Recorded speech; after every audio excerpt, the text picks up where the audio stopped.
Hello, and welcome to Conversations Worth Your While. It's a show in which I chat with heart-centered, authentic experts about very interesting topics to spark, inspire, and motivate both personal and professional change. Today's topic is, what is the number one secret to building your brand and your business? And this conversation is worth your while because what you've been doing hasn't worked, or else you wouldn't have clicked on this episode title anyway, right? And we want to help serve you in all aspects of what you do. Because we know you want to cut through all the noise on the internet. You want to be seen by more people, but you do not know how to distinguish yourself. And there's so much untapped opportunity in this virtual world. So the more presence that we have, the greater our visibility and the more impact that we can have then on the world. And today we're going to show you how. So I am Linda Bucher. I am a transformational speaker and a master certified life coach, amongst a bunch of other stuff. And I lived like a chameleon for about 45 years until I finally discovered who I am. And then I connected with my passion and my purpose, and I reinvented my life to align with my true self. And we're going to be talking about that a little bit today, as a little spoiler alert. And, when you do that, you become happier, more confident, and more fulfilled. But most importantly, this transformation, it results in confidently unleashing your gifts to the world. I know because I did it. So I get to do it now for you, which is what I love, because you have a rich, full life to lead and you have important gifts to give to the world. You have a splash to make. So if you're interested in learning how to make a splash, I will give you some huge amounts of clarity in only 20 minutes. And you can get that right on my website, lindabucher.com/chat with Linda. You can just set it up. It's totally free. It's not a sales pitch. Okay. Today, I have the pleasure of being joined by Sam Liebowitz. He is the executive producer of Talk Radio NYC.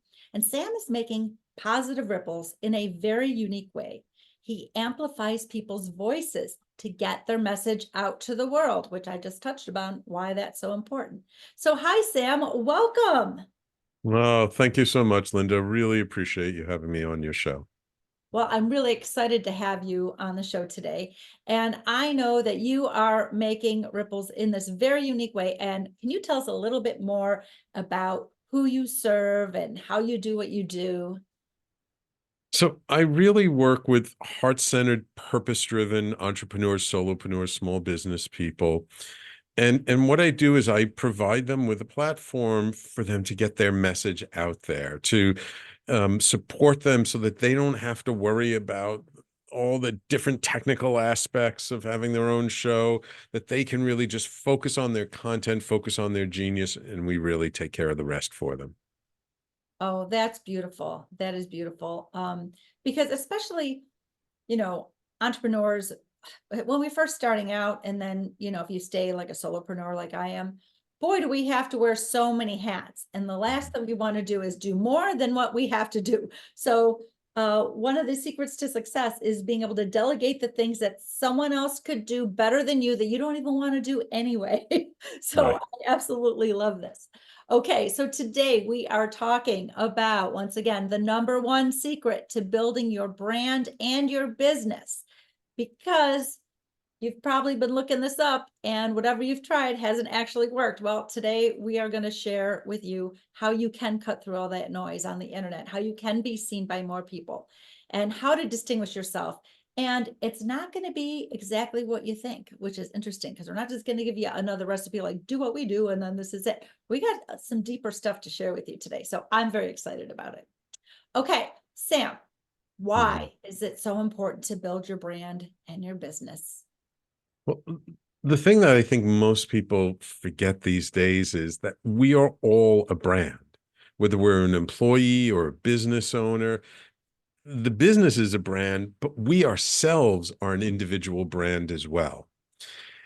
But the thing is there's a lot of inauthenticity out there. It's been a huge topic in conversations over the last several years. And nowadays, people really don't put up with BS anymore. And so to really be authentic and to show up in a way that makes it okay for other people to be who they are, it really helps to draw people to us who resonate with our message, and it helps them to feel good that they can be who they are and get their message out as well. So it's like by serving ourselves, we're being a role model for how other people can serve themselves. That's very beautiful. And I love that you brought that up, that we have our own personal brand as well. Early on, like, I mentioned I had lived the life of a chameleon. So Mm, when I finally discovered who I am, like who is Linda authentically, who is the Linda that I am, that I will choose to be, no matter where I go, no matter what time of day it is, no matter whom I'm with, right? This is this authentic me. And I decided to create a business that is like a glove over the hand of me, right? So it has mm, to fit perfectly, yeah. absolutely perfectly. So my business wraps around my core values. It wraps around who I am, what's important to me, the why, that what I do, why I do what I do, and that why that's even bigger than me, right? When I have the answer to all these questions, and I finally found that answer, and I was about 45 years old when I did it. But when I found that answer, I said, wow, this is the business. And I love that you brought up that it gives other people permission. When you are who you are, fully authentic, and everything you do wraps around who you are, then you are giving people permission to do the same, because we all have our own unique gifts, and we can't give them if we're trying to wear someone else's skin. Right? We got to be who we are. So Um, that's very beautiful. Yeah, absolutely. So, all right. So people try to build their brand. They try to build their business. I have tried 10,000 things, right? Because it's so noisy on the internet, and and people who are really good at marketing, they just suck you right in. You're like, okay, I want some of that, right? But it's not a one size fits all, is it? And No, it's not. so, people try different things. What is your take on what some people have tried and why that hasn't worked? Well, it kind of goes back to what you just said before, is so many people get sucked into this idea that if you just follow this, marketing online, guru who says, just follow my blueprint and you'll be super successful like I am. And they don't realize that, like, that person studied lots of different things, lots of different people, found their own unique path, and then implemented it. And that's what really propelled them and gave them the success they want. And so people are really following someone else's blueprint instead of following their own blueprint, instead of being really true and aligned to who they are, what are their values, what is their message, because we all have this feeling that we're not worthy, that we're not good enough. Like even the most successful business people struggle with imposter syndrome, where it's like, oh, am I really worthy to make this much money? Like a lot of people think, well, just you're starting off or you're not that successful yet, so you might have a little bit of that, but once you make more money, then that's going to go away. No, it's like the same for everybody out there. Yeah, I love that you brought that up. That is a component of every single coaching engagement I've ever been in with my clients. Everybody has a worthiness perception issue. Some people's are these big gaping black holes, and some people just need to repair their sense a little bit, right? Um, And but there's also levels to it, because you might like feel like a little bit of not being worthy enough where you are, and you've kind of fixed that, and then you get more successful, and then you're not feeling worthy where that is, and then you fix that, and then you go to a higher level, and it's like this never-ending cycle, because we're organic beings and we grow, and every time we grow, there's some resistance, there's something that we have to deal with that again makes us build muscle, because we're evolving against the resistance that we're feeling. yeah, very true. And the reason that we feel unworthy at those different levels is because we're tying our worthiness to achievements. We're tying our worthiness to our titles, or how much money we're making, or what we've amassed, right? And worthiness has absolutely nothing to do with any of that. And I can prove it to you, because if you've ever had a child, or you've ever held a newborn baby, that baby does like exactly 6 things: eat, sleep, pee, poop, cry, puke, and I don't know, whatever. And how worthy is that child of love, attention, affection, and everything? And the answer is a bazillion percent. And they have not earned it, and and if it's not earnable, then it's certainly not degradable. So we have this mindset that we've gotten when we were children sometimes, for the most part, that we're not worthy because we've been reprimanded or yelled at or whatever. And we assume that praise equals love equals worthiness when we're children. But you and I, we all know that we can love people that we're not, that we don't praise, and that we can praise people that we don't love. Right. And we know that even someone else's child, that's not even our own child, that we don't even love, is truly worthy. Right. We know that, we can see that. But when we're children, we can't see that. So now we've got this mindset as a child. And then because our egos are hardwired to find more evidence of what we already believe to be true, because that's our identity, right? Who am I? Oh, it's I'm who what I believe, which is not actually true, but that's for a whole another episode. So now we are finding more evidence. See, I'm not worthy. Oh, see, I got yelled at by mom or dad. Oh, see, I crashed the car. I'm certainly not worthy, right? And then we spend the rest of our lives trying to atone or change, or or like, oh, but I can prove to my parents that I am worthy if I just make some more money. I can't tell you how many middle-aged people that I coach that are still trying to prove themselves or to their parents, right? It's crazy. So I can't go on for another 20 minutes. I mean, I could, but we're gonna move on. I'm gonna let you talk. Right. Well, I think what you said is so true, because at some point in our life, we felt like love was withheld. And so then we're constantly seeking approval, not necessarily from the people who are right in front of us. We're seeking approval from like our parents, our siblings, our friends from long, long, long ago. And we've created this whole story around it. And because we haven't updated that story and changed that story, we're still acting in an unconscious way as very young children. And by truly learning to accept ourselves, we're able to be more present. We're rewiring ourselves and changing that story from one that may have served us to help us to survive up until this point, but it no longer serves us as adults and sovereign beings. And so it's time for us to really learn to be present. And the thing that really takes us out of presence is that fear, that unworthiness, that, oh my God, like I have to do something to earn people's respect, to earn people's love. And once we learn how to like drop that, and we don't drop it all at once, it's like a little bit at a time, little bit at a time, little bit at a time, then we can show up and be more present. Because first we have to be more present with what we're feeling as individuals.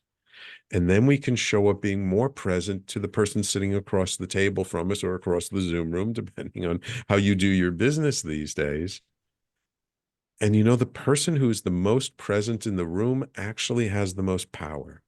A lot of people think that the most powerful person in the room is the person who makes the most money or makes the most decisions, in the position of authority.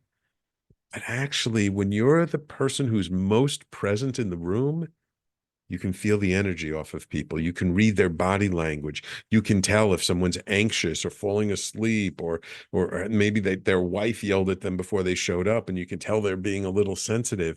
And so the more present we are to all of these subtle signals and all of the cues and the feelings in the room, like then we have true power, because then we know how to respond to these people in a way that they'll actually hear us, that we can actually serve them and move them forward, and they'll be more likely to listen to us, whether we're in a position of authority or not. It does not matter. The person with the most presence is always the person with the most power in the room. Oh, I love that you brought that up. I absolutely love that.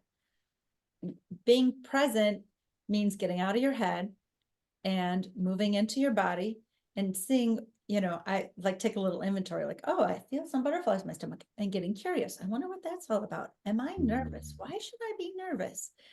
This is how we can change what we're thinking, because what we're thinking is what creates all of our emotions.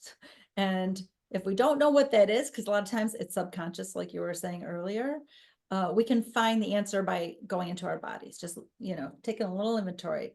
What am I feeling right now? And then even if you don't have time because you're in the middle of a meeting, you don't have time to do some self-analysis and go, oh, that's an interesting thought. I wonder why I'm having that.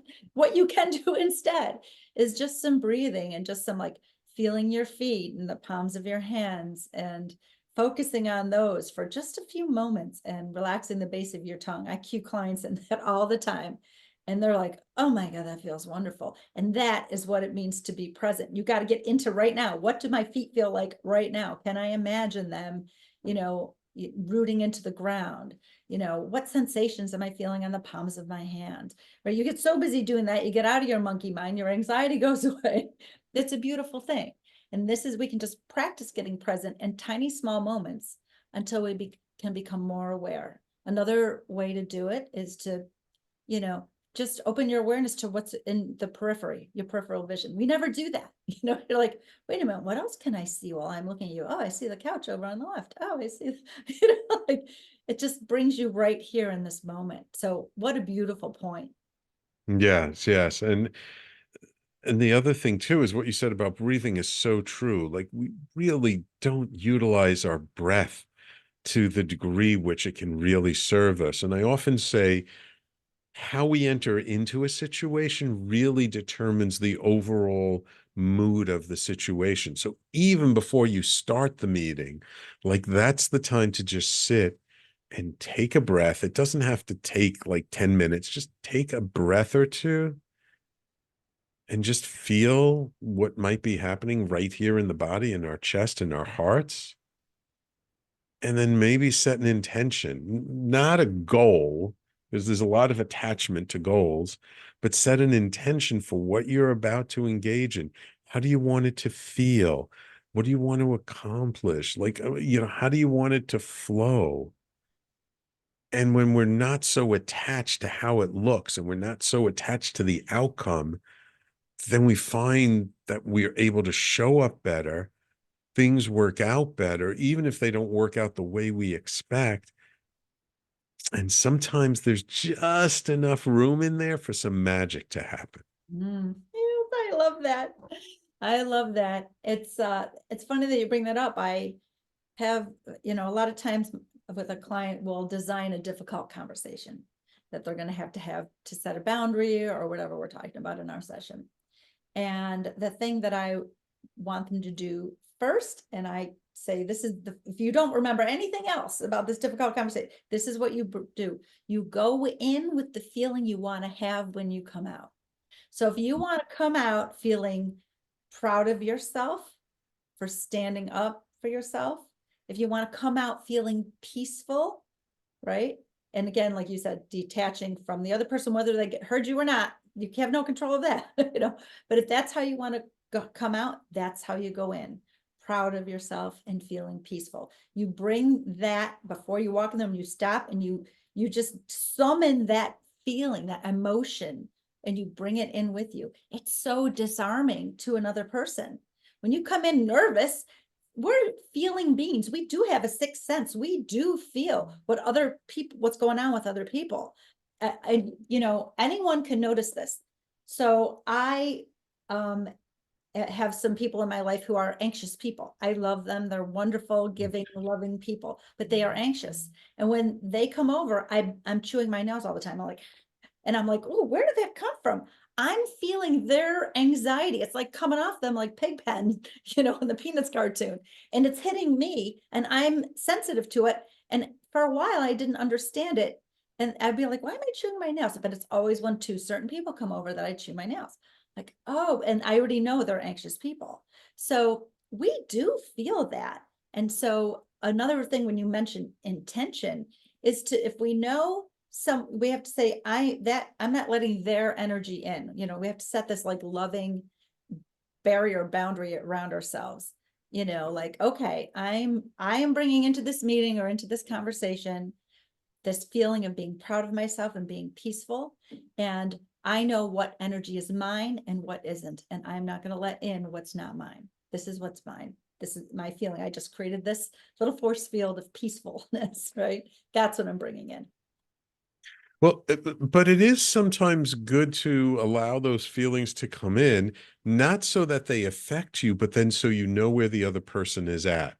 So sometimes we feel something and we think it's ours and it actually isn't. It's actually something we're getting from someone else in the room. So if we allow it to come in, but we keep asking ourselves, is this mine or is this someone else's?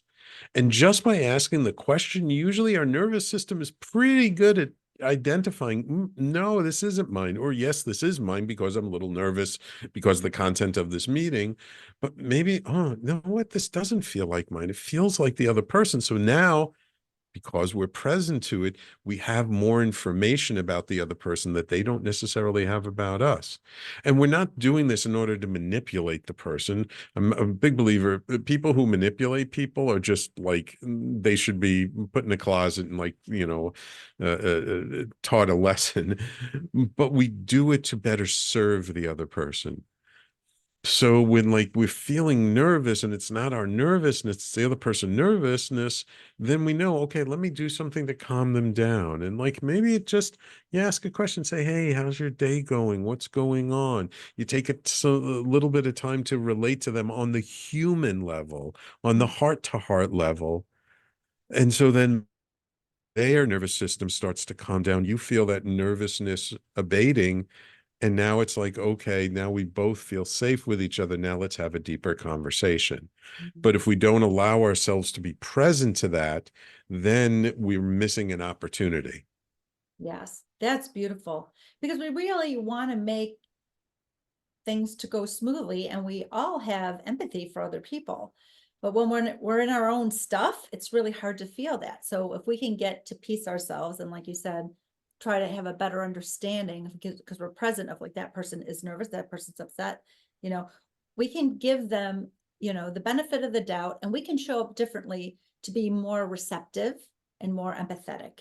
Right. And that empathy allows us to be more human. And by us being more human or more humane to the other person, that helps them to be more human or humane to the people around them as well.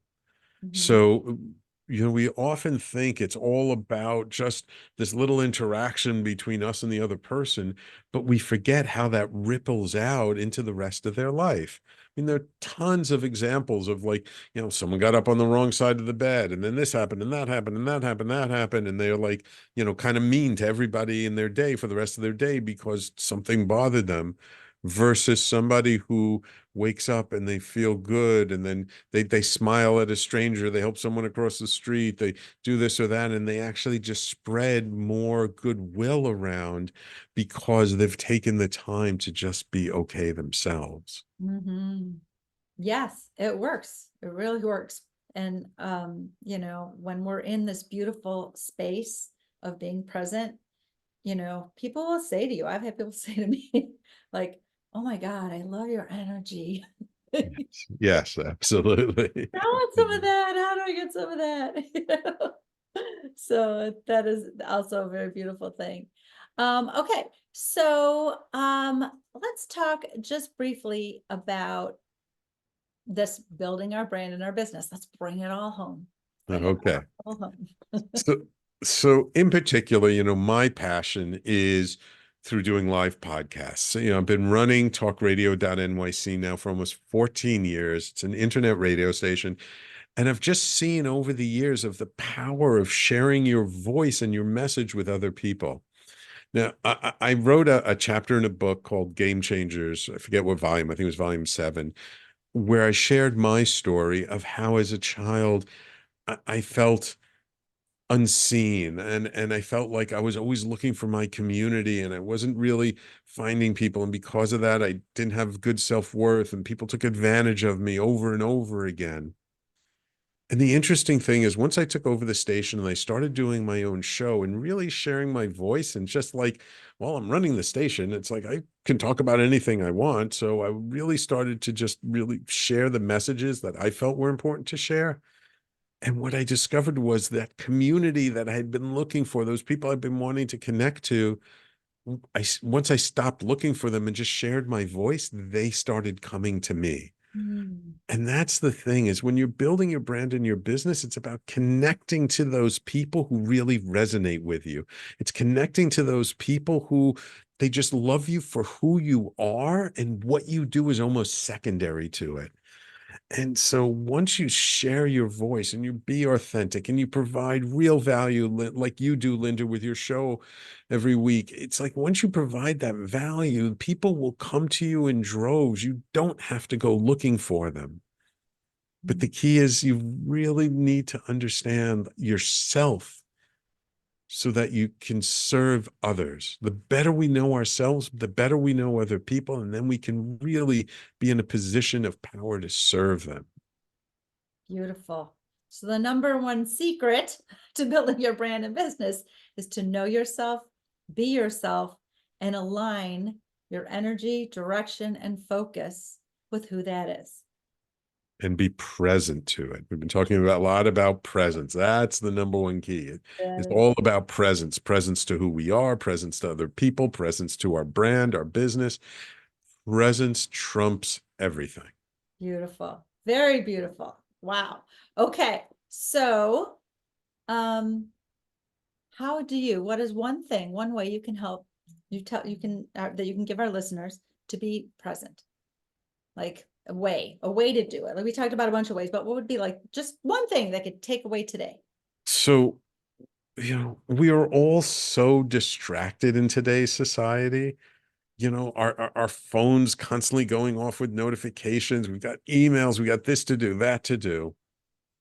We don't give ourselves space to just take it in. And when we don't give ourselves space, it's impossible to be present because you're thinking about this, thinking about that, thinking about this, thinking about that.